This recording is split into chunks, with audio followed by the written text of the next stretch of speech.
পাকিস্তানের সাবেক প্রধানমন্ত্রী ইমরান খানকে ১৪ বছর ও তার স্ত্রী বুশরা বিবিকে ৭ বছরের কারাদণ্ড দিয়েছে দেশটির আদালত।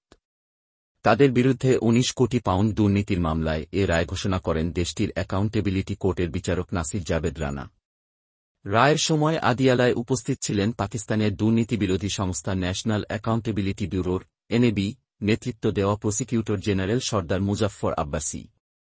এছাড়া উপস্থিত ছিলেন ইমরান খান, বুশরা বিবি, গহর খান, শোয়েব শাহীন, সালমান আকরাম রাজা এবং আরও বেশ কিছু আইনজীবী। রায়ে একই সঙ্গে তাদের অর্থদণ্ড দেওয়া হয়েছে।